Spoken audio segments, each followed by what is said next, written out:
है भी ध्यान कुछ। देखो कल हमने क्या पढ़ा था, सबसे पहले प्रिंटिंग कहां से स्टार्ट हुई, प्रिंट इन चाइना। लिखो ये साथ साथ मेरे साथ साथ, लेकिन जल्दी हाथ उठाओगे, ठीक है। प्रिंट इन चाइना सबसे पहले कहां पर आया था, मैंने बोला प्रिंटिंग सबसे पहले कहां पर स्टार्ट हुई, चाइना में, फिर जापान के अंदर, फिर कोरिया के अंदर, ठीक है। चाइना में जो हुआ था स्टार्ट, वो हो गया था प्रिंटेड बाय रबिंग पेपर्स। ये हैंड प्रिंटिंग थी, हैंड प्रिंटिंग की टेक्नोलॉजी आई, ठीक है। कब आई, डेट इंपॉर्टेंट है, 594 एडी में, ठीक है, 594। समझ आ रहा है। अच्छा, उसके बाद चाइना ने क्या किया, सिविल सर्विसेज के एग्जाम्स कंडक्ट करना स्टार्ट किया। मैं शॉर्ट में लिखूंगा, सिविल सर्विस एग्जाम्स, ठीक है। जब बुक्स मिल गई लोगों को, पढ़ने को बुक्स मिल गई, तो फिर सिविल सर्वेंट्स के एग्जाम्स भी होने लगे। मर्चेंट्स ने यूज किया, मर्चेंट्स ने, ट्रेडर्स ने इस प्रिंटिंग का फायदा उठाया, किसके लिए, ताकि वो क्या कर सके, इंफॉर्मेशन, ट्रेड इंफॉर्मेशन हासिल कर सके, ठीक है। इससे ट्रेड इंफॉर्मेशन हासिल करना इजी हो गया था, ठीक है। अच्छा, अब लोगों ने बुक्स एक्स्ट्रा पढ़ना भी स्टार्ट किया था। अब देखो उसके बाद आता है प्रिंट इन जापान। उधर जो है, उधर किन्होंने लाया था, बुद्धिस्ट्स ने। क्या लाया था, बुद्धिस्ट्स, ठीक है, ध्यान देना। यहां पर जो प्रिंटिंग टेक्नोलॉजी इंट्रोड्यूस की थी, introduced by, printing technology was introduced by Buddhist missionaries, Buddhist missionaries, जैसे क्रिश्चियन मिशनरीज होती है, ठीक है। तो इन्होंने कब किया था, लगभग 700 फ्रॉम, कहां से, फ्रॉम चाइना, 768 टू 770। पहली बुक, ओल्डेस्ट बुक जो इन्होंने हैंड प्रिंटिंग के जरिए से प्रिंट की थी, उसका नाम है डायमंड सूत्रा। क्या, डायमंड सूत्रा, इंपॉर्टेंट है वर्ड, डायमंड सूत्रा।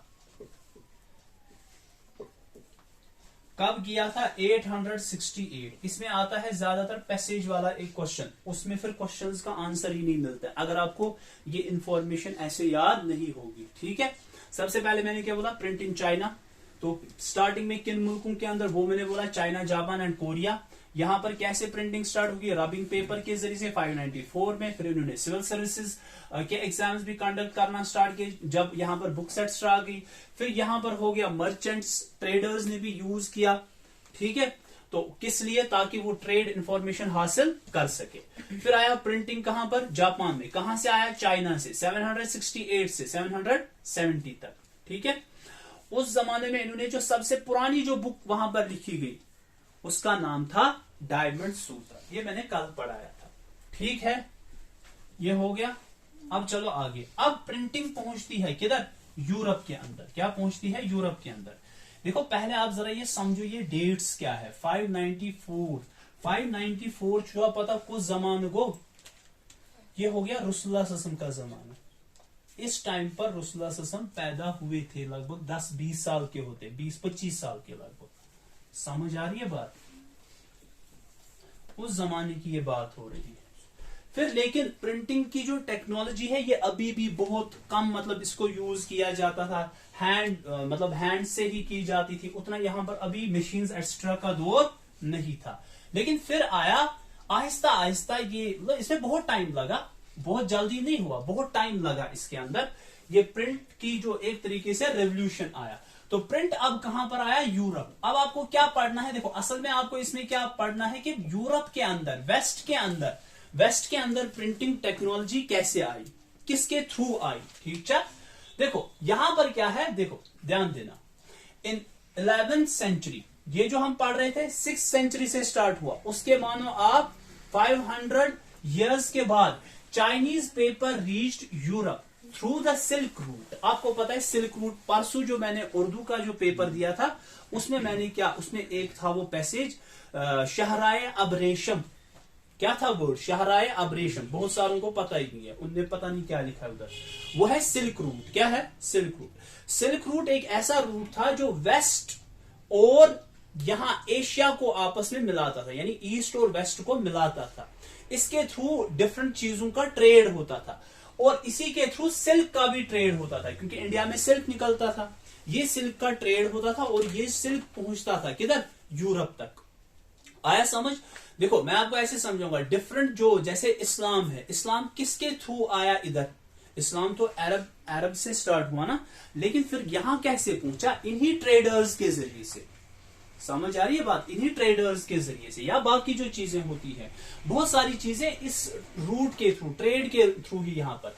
ऐसे ही जब उन्होंने देखा ट्रेडर्स ने कि चाइना के अंदर वो पेपर की टेक्नोलॉजी को, उसको प्रिंटिंग में यूज करते, तो यहां पर यूरोप में भी इन्होंने इसको यूज करना स्टार्ट किया। तो क्या लिखेंगे हम, फ्रॉम चाइना, किसकी हम बात कर रहे हैं, पेपर की, किसके थ्रू, थ्रू सिल्क रूट। आया समझ? कब आया, 11th सेंचुरी के अंदर, ठीक है। उसके बाद एक यहां पर एक बंदा एक है जिसका नाम है 1295 के अंदर, जिसका नाम है मार्को पोलो। ये एक इटालियन था, क्या था, तो वहां समझ, ये एक इटालियन एक्सप्लोरर था। क्या था, इटालियन एक्सप्लोरर। मींस ये डिफरेंट जगहों पर जाता था, वहां की चीजें देखता था, उनको एक्सप्लोर करता था, ठीक है। और इसने यहां पर जब ये क्या गया, ये इटली से गया था, इटली से ये गया था किधर, चाइना गया था, ठीक है। वहां से इसने क्या लाया, वहां से इसने सीखा कि वहां पर कुछ प्रिंटिंग टेक्नोलॉजी मतलब यूज करते हैं, उसी प्रिंटिंग टेक्नोलॉजी को इसने वापस अपने साथ, यानी सीखा इसने कैसे ये सारा कुछ किया जाता है। इसका नाम था मार्को पोलो, याद रखना, मार्को पोलो, ठीक है। तो कहां से इसने लाया, चाइना से, ठीक है।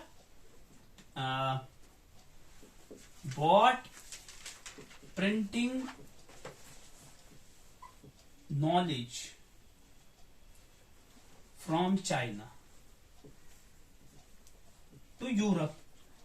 पहले इटली क्योंकि यूरोप में आता है, फिर आहिस्ता आहिस्ता बाकी जगहों पर भी ये पहुंच गया, ठीक है। अब देखो, Italians began producing books with the wood locks. अब इन्होंने क्या किया, इन्होंने अब ऐसी बुक्स बनाना स्टार्ट किया जिनको क्या होता था, वुड लॉक्स होते थे, ठीक है। And soon the technology spread to other parts of Europe. आहिस्ता आहिस्ता ये टेक्नोलॉजी किसमें पहुंच गई, पूरे यूरोप में। कैसी ये टेक्नोलॉजी थी, इसमें क्या यूज किया जाता था, वुड लॉक्स, ठीक है, ध्यान देना। अच्छा, अब देखो, जब ये डिमांड, अब क्या हो गया, अब डिमांड इंक्रीज होगी, डिमांड इंक्रीज होगी, हाँ,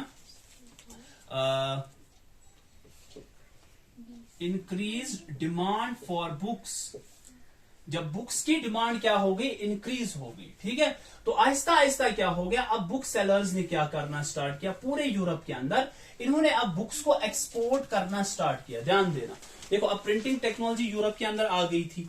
अब हुआ क्या, अब जब यहां पर प्रिंटिंग टेक्नोलॉजी आई तो लोगों को अब शौक बढ़ने लगा बुक्स पढ़ने का, क्योंकि देखो उस जमाने में ये इंटरनेट तो था नहीं, लोग इंटरनेट देखते या बाकी चीजें देखते, तो लोगों को अपने आप को डिफरेंट एक्टिविटीज के साथ लगाना, तो इसलिए अब बुक्स की जो डिमांड है वो बढ़ गई। हाँ, तो बुक सेलर्स ने क्या कर दिया, उन्होंने अब यानी डिफरेंट बुक्स को एक्सपोर्ट करना स्टार्ट किया, ठीक है, डिफरेंट कंट्रीज के अंदर। हाँ, तो ये याद रखोगे, ऑफ बुक्स, ठीक है, ध्यान दो। लेकिन आप देखो, but the production of hand written manuscripts, अभी ये क्योंकि हैंड प्रिंटिंग की टेक्नोलॉजी थी, ठीक है, तो उस टाइम पर ये जो हाथों से लिखा जाता था ना सारा कुछ, तो ये लोगों की वो जो डिमांड है उसको फुलफिल नहीं कर सकता था। ध्यान दो, मैं क्या बोल रहा हूं, अभी कौन सी टेक्नोलॉजी चल रही है, हैंड प्रिंटिंग, लेकिन अब लोगों की डिमांड बहुत ज्यादा बढ़ गई कि मतलब बुक्स की डिमांड बढ़ गई। अब अभी भी लोग कैसे लिख रहे थे, कैसे वो प्रिंटिंग कर रहे थे, हाथों से लिखते थे पेपर के ऊपर। लेकिन ये जो लिखना होता था, एक बुक को लिखने में हाथों से कितना टाइम लगेगा, लगा टाइम कितना, उसमें बहुत ज्यादा टाइम लगता था। तो अब लोगों की डिमांड बहुत ज्यादा थी, तो डिमांड और सप्लाई का गैप रह जाता था। कुछ आया समझ, यानी डिमांड बहुत ज्यादा थी लेकिन सप्लाई उतनी ज्यादा नहीं थी। ठीक है, तो इसीलिए इन्होंने अब क्या करना स्टार्ट किया। देखो पहले तो ये समझो क्यों ऐसा था। कॉपिंग वॉज एन एक्सपेंसिव, यानी ये बुक्स को लिखना, किसी ने एक बुक लिखी थी, इस बुक को अब लोग क्या करते थे, अपने हाथों से लिखते थे ताकि लोग पढ़ सके। ठीक है, लेकिन ये जो कॉपिंग था ये क्या था, ये बहुत ज्यादा एक्सपेंसिव था और इसमें बहुत ज्यादा लेबर लगती थी और इसमें यानी बहुत ज्यादा ये टाइम कंज्यूमिंग था। क्या था, टाइम कंज्यूमिंग एक तरीके से था। दूसरा, ये जो मैन्युस्क्रिप्ट थे यानी जो हाथों से बुक्स लिखी जाती थी ना, वो फ्रेजाइल थी। क्या थी, फ्रेजाइल मीन्स यानी इनका जो पेपर होता था योस कुछ क्या फुट, ठीक है, और उसके बाद क्या होता, वहां पर कुछ भी नहीं बचता। तो इस तरीके से ये मतलब हैंडल करना भी बहुत मुश्किल होता था। समझ आ रहा है, ध्यान दो। एक तो ये मतलब कॉपिंग क्या थी, एक्सपेंसिव थी, बहुत ज्यादा लेबर लगता था, टाइम कंज्यूमिंग था। दूसरा क्या प्रॉब्लम थी इन बुक्स के साथ कि ये मतलब फ्रेजाइल होती थी और दूसरा इनको हैंडल करना भी मुश्किल होता था। क्लियर है। अब जरा देखो, अब यहां पर क्या होगा, अभी तक ये हैंड टेक्नोलॉजी है, हाथों से अभी ये प्रिंटिंग कर रहे हैं। तो अब आहिस्ता आहिस्ता जब डिमांड बढ़ रही थी तो दूसरे साइड से क्या हुआ, कुछ लोगों ने सोचना स्टार्ट किया। ठीक है, सोचना इस लिहाज से कि अब हमें कोई नई टेक्नोलॉजी लानी चाहिए। ठीक है, बंद रखो।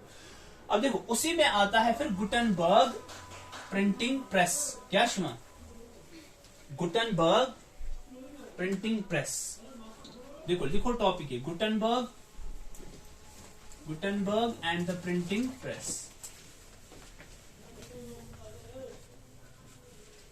ध्यान दो, पूरा ध्यान दो, 10-15 मिनट लगेंगे, इसे ध्यान दो। देखो 1430s के अंदर एक बंदा एक है जोहन गुटेनबर्ग, इसने क्या किया, एक नई टेक्नोलॉजी लाई, न्यू प्रिंटिंग टेक्नोलॉजी। तो इसने पहली बार ये टेक्नोलॉजी एक तरीके से डेवलप की। ठीक है, तो ये पहला एक प्रिंटिंग प्रेस इसने फिर एस्टैब्लिश किया, कहां पर, स्ट्रासबर्ग जर्मनी के अंदर। समझ आया, फिर से सुनो। एक बंदा था उसका नाम है जोहन गुटेनबर्ग। ठीक है, 1430s के अंदर, 30 के अंदर नहीं, 1430s के अंदर इसने एक नई प्रिंटिंग टेक्नोलॉजी डेवलप की। ठीक है, और फिर इसने एक प्रिंटिंग प्रेस बनाया। कहां पर बनाया, स्ट्रासबर्ग जर्मनी के अंदर। समझ आया, तो इसी को बोलते हैं गुटेनबर्ग प्रिंटिंग प्रेस। तो गुटेनबर्ग जो था ये एक बहुत ही मतलब एक तरीके से ना सीखने वाला बंदा था, यूज हिचांस। इसने क्या क्या सीखा था वो देखो, पॉलिशिंग स्टोन्स को पॉलिश करना ना, गरान काली गर्मी ना आसान, जैसे हम मकानों को भी लगाते हैं ना वैसे ही। इसी तरीके से एक और होता है स्टोन्स को पॉलिश करना। ठीक है, साफ बनाने, असल बनाने। इसी तरीके से दूसरा ये क्या बन गया था, एक अच्छा गोल्ड स्मिथ भी था ये। ठीक है, और इसने अब एक तरीके का एक आर्ट सीखा था। क्या आर्ट सीखा था कि ये क्या बनाता था, ट्रिंकेट्स बनाता था। ट्रिंकेट्स मानो आप एक तरीके से हमारे पास जो लो क्वालिटी का गोल्ड एक्स्ट्रा होता है ना, उसको डिफरेंट डिजाइन एक्स्ट्रा इस तरीके से उनको बनाना। ठीक है, ये ध्यान रखना। अच्छा, अब इसकी जो भी नॉलेज थी यानी जो भी इसने अब हासिल किया था ना, इसने इस सारे को एक तरीके से अडॉप्ट करके एक नई टेक्नोलॉजी बनाई और नया एक डिजाइन दिया। किसको, प्रिंटिंग प्रेस को। समझ आ रहा है, यानी प्रिंटिंग प्रेस इसने ही डेवलप किया है, इसलिए ये बहुत इंपॉर्टेंट है। ठीक है, अच्छा, और बाय 1448, पहले देखो 1430s के अंदर इसने पहला प्रिंटिंग टेक्नोलॉजी इसने लाई मशीन्स के जरिए से, लेकिन फिर 1448 के अंदर इसने इस टेक्नोलॉजी को और ज्यादा ठीक कर दिया। ठीक है, अच्छा, जो इसने पहली बुक छापी थी वो कौन सी थी, क्योंकि ये खुद भी एक मतलब क्रिश्चियन था, तो इसने पहली जो बुक छापी थी वो कौन सी थी, बाइबल। आया समझ, पहली जो इसने बुक छापी थी वो थी बाइबल, याद रखना। हाँ, तो फिर यहां से स्टार्ट होता है हैंड प्रिंटिंग। अब किस प्रिंटिंग की ओर गया, मैकेनिकल प्रिंटिंग, यानी जो प्रिंटिंग पहले हाथों से की जाती थी अब वो प्रिंटिंग किसके जरिए से की जा रही है, मशीन्स के जरिए से। आ रहा है समझ, तो ये था गुटेनबर्ग जिसने ये स्टार्ट किया, जोहन गुटेनबर्ग 1430s के अंदर प्रिंटिंग टेक्नोलॉजी, कहां पर, स्ट्रासबर्ग जर्मनी के अंदर। फिर इसने कुछ चीजें और भी सीखी, जैसे स्टोन्स की पॉलिशिंग करना, गोल्ड स्मिथ था, अच्छा, ट्रिंकेट्स बनाना। फिर उस वजह से इसने ये सारी नॉलेज अपनी मतलब लगा दी और थोड़ा सा इस सिस्टम को क्या किया, अच्छा बनाया, यानी प्रिंटिंग टेक्नोलॉजी को थोड़ा और अच्छा किया। पहली जो बुक थी वो इसने छापी, उसका वो हो गया बाइबल। ठीक है, फिर हो गया बिटवीन 1450 एंड 1550, इनकी क्या वजह की, 1450 और 1550 इनके हाथ चली, यानी इन 100 सालों के अंदर printing presses were set up in most countries of Europe. अब लगभग यूरोप की सारी कंट्रीज में, अक्सर कंट्रीज के अंदर अब प्रिंटिंग प्रेसेस आने लगे और इस तरीके से स्टार्ट होता है प्रिंटिंग रेवोल्यूशन। कुछ आया समझ कैसे ये प्रिंटिंग स्टार्ट हुई? आज तो हमारे पास प्रिंटिंग की जरूरत ही नहीं पड़ती है, आज तो सारा कुछ डेटा हम स्टोर करते हैं, ठीक है।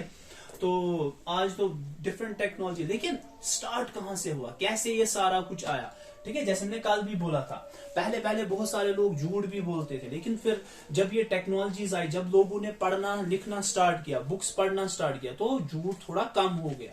फिर ये जो मिशनरीज के अंदर जो लोग बोलते थे, चर्च के अंदर जो लोग बोलते थे, उनके खिलाफ लोगों ने आवाज उठाना स्टार्ट किया है। समझ देखो, अब आगे देखो, आगे है फिर the print revolution and its impact.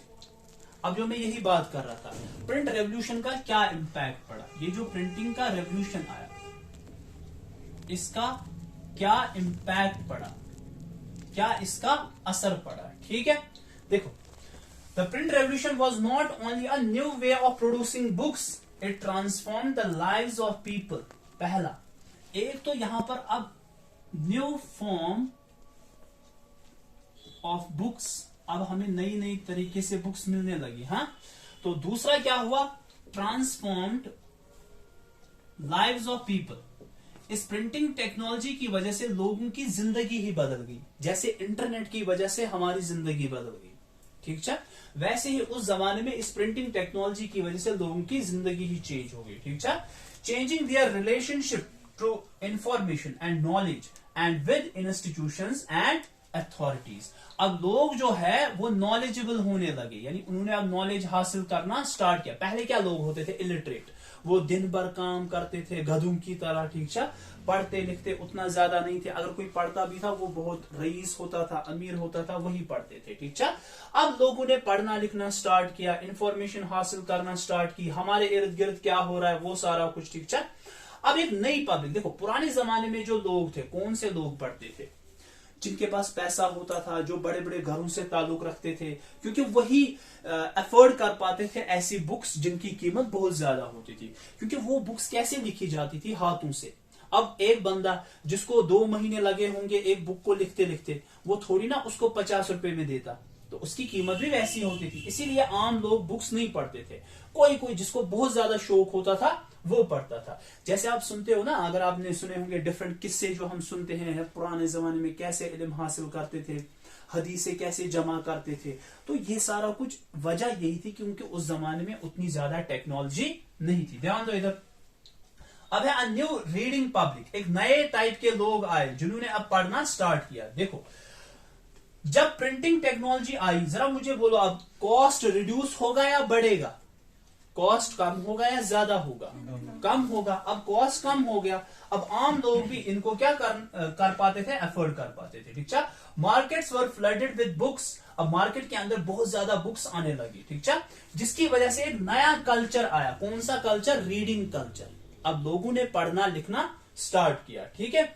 इससे पहले कौन लोग पढ़ते थे, एलिट्स पढ़ते थे, यानी बड़े बड़े अमीरजादे जो होते थे, ठीक है, सिर्फ वही पढ़ पाते थे बुक्स एक्स्ट्रा को।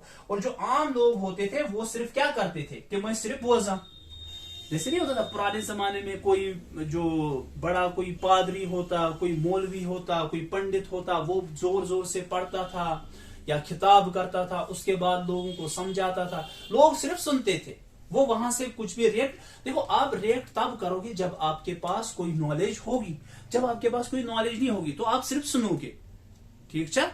ये टीचिंग में भी ऐसा ही होता है। कभी कभी मतलब कुछ बच्चे ऐसे होते हैं जिन्होंने ऑलरेडी पढ़ा हुआ होता है, तो वो क्वेश्चन करते हैं, सर ऐसे नहीं है ऐसे है, लेकिन जिसको कुछ पता ही नहीं होगा तो उसको कुछ भी बोलो वो सुनेगा सिर्फ, ठीक है। तो वैसा ही होता था। तो ये मौलवी इनको ऐसे ही सुनाते थे, या ये जो पादरी होते थे, ठीक है। But the transition was not as simple as books could only be read by the literate। अब देखो, ये जो आहिस्ता आहिस्ता लोग, पहले बड़े बड़े लोग पढ़ते थे, लेकिन आहिस्ता आहिस्ता क्या हुआ, आम लोगों ने भी पढ़ना स्टार्ट किया। लेकिन आम लोग लिखे मतलब उन्होंने पढ़ा लिखा नहीं था, इससे आहिस्ता आहिस्ता इसमें बहुत ज्यादा टाइम लगा कि इस चीज को ट्रांसफॉर्म कर सके, किसमें, यानी इलिटरेट से लिटरेट। पहले बहुत ज्यादा लोग क्या होते थे, इलिटरेट, लेकिन फिर इनको बुक्स पढ़ने का शौक था। तो शौक कैसे पूरा होगा, जब वो क्या करेंगे, पढ़ना लिखना स्टार्ट करेंगे, ठीक है, सीखेंगे, ठीक है। अच्छा अब देखो एक और चीज, प्रिंटर्स ने क्या स्टार्ट किया, जब इनको समझ आया ना कि लोगों को शौक है, इन्होंने क्या स्टार्ट किया, इन्होंने एक और चीज स्टार्ट की कि इन्होंने पुरानी पुरानी जो कहानियां होती थी, फोक टेल्स एक्स्ट्रा होती थी, उनको बड़े एक अच्छे अंदाज से प्रिंट करना स्टार्ट किया। साथ में क्या किया, पिक्चर्स भी लगा दी। क्या लगा दी, पिक्चर्स। अब पिक्चर्स से क्या होगा जरा समझो, पिक्चर्स लगाने से क्या होगा, जो अनपढ़ लोग थे ना पहले, वो नहीं मतलब पढ़ पाते थे, लेकिन उन्होंने भी अब क्या, जैसे नहीं कोई अनपढ़ होता है उसको कोई बुक दे दो, वो देखता है इमेज कैसी है, वो उन्हीं को समझने की कोशिश करता है। अब लोग, इन्होंने क्या किया, जो प्रिंटर्स होते थे यानी जो इस इंडस्ट्री में थे, उन्होंने क्या किया, ऐसी कहानियां लिखी जिनके साथ साथ क्या रखी, पिक्चर्स भी रखी, ताकि लोग पिक्चर्स को देखकर बुक्स खरीद सके, ठीक है। और एक चीज हो गया ऑरल कल्चर, एंटर्ड प्रिंट। अब क्या हो गया, लोगों ने अब प्रिंटिंग के अंदर क्या स्टार्ट किया, ऑरल कल्चर। मींस लोग अब सुनाते थे, कहानियां सुनाते थे, लोग सुनते थे, बुक्स को सामने रखते थे, और इस तरीके से अब आहिस्ता आहिस्ता बहुत ज्यादा ये प्रिंटिंग का कल्चर बढ़ने लगा। आम लोग भी अब इन बुक्स को मतलब सीखने लगे, ठीक है, या पढ़ने लगे। तो इस तरीके से एक प्रिंटिंग का एक रेवोल्यूशन आया, ठीक है। ये आया समझ यहां तक। तो हमने क्या क्या देखा, कैसे यूरोप के अंदर आई प्रिंटिंग, कैसे इस प्रिंटिंग को, हैंड प्रिंटिंग को कन्वर्ट किया किसने, गुटेनबर्ग ने, मशीन प्रिंटिंग के अंदर, और कैसे अब ये प्रिंटिंग रेवोल्यूशन आया और उसकी वजह से क्या आम लोगों के ऊपर एक इंपैक्ट पड़ा, ठीक है। आगे हम बहुत इंपॉर्टेंट देखेंगे, वो हो गया रिलीजियस डिबेट्स एक्स्ट्रा, ये मैं कल ही पढ़ाऊंगा, देर हो गई।